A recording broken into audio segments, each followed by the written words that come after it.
first to just give Boston credit on the way that they played, and I thought our guys competed at the same level. It was clear, at the beginning of the game, that it was going to be, a battle, and a lot of plays made, on both sides. Obviously, Tatum and Brown were a handful, which we expect. We blitzed the pick and roll. We hit them from the quadrant. Hit them on the dribble. Hit them on the pass. And when we didn't, they would make plays. And when we did, you're susceptible to the three. And we had some success in all those situations when they missed. But we had some guys hit some big shots as well. But we were right there. So it's a tough game. What do you say to guys in the locker room after a game like this, where they fought their butts off and just didn't get there right at the end, and now the season's done?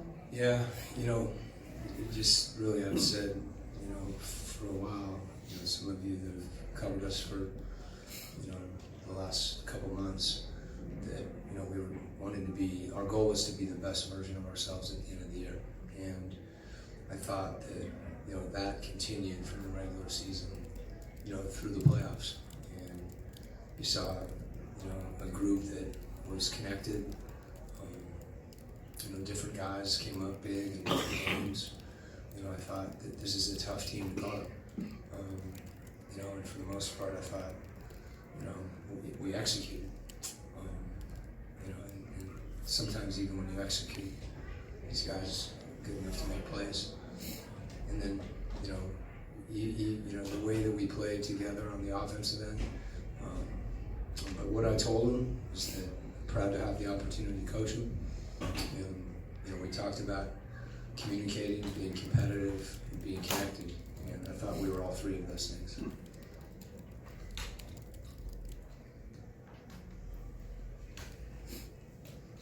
Quin, just the start, Trey had 25 points in the first half and came out in the second half, I think it was 5. Was it just the way that Boston was guarding him a little bit? Were they doubling him a little bit more? Yeah, they started trapping him a little bit. It's when we got DJ back in the game to give us another ball handler against the trap.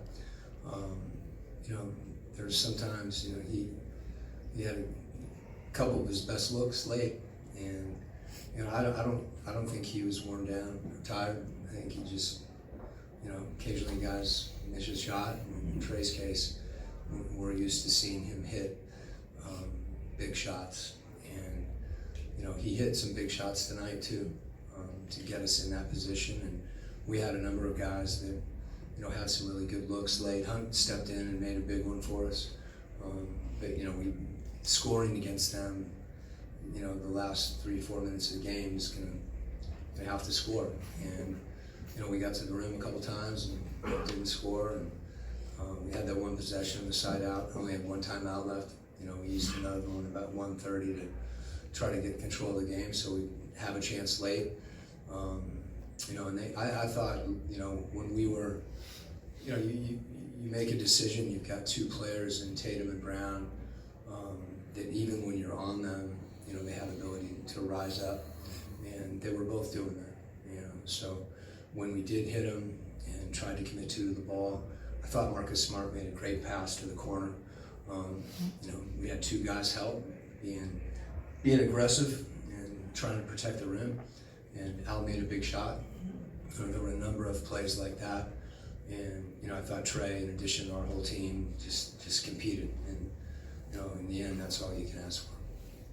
Quin, kind of following that up, it sounds strange to ask this question after an opening series loss, but given sort of the state of things when you first stepped in and where you were, do you actually come out of the series sort of feeling good about things to a degree, about maybe potentially where things are headed? Yeah, it's hard for any of us right now to feel that, but I think I feel good about how we competed and how we played. Going up and winning that game, the other night in Boston showed a lot about our team, the character of our team. I'm sure we'll have a chance to process everything and digest it. And, in the next couple of days, I'll have a better feel for that. And following up with another strangely timed question, but do you feel in your 25 to 30 games, whatever it was that you coached, that you got a pretty good base of knowledge for maybe what you have and where you need to go with this roster? Yeah, to the extent that, I can give perceptions of the team, right now, I feel really connected to this group. And anytime you get a chance to be in the foxhole with a group of guys, that's the result. And same thing with our staff. I feel really, I've said this I think before, but I can't emphasize it enough. The guys on the staff, for them to embrace me, and our team wouldn't be in this series the way we were not for our entire staff.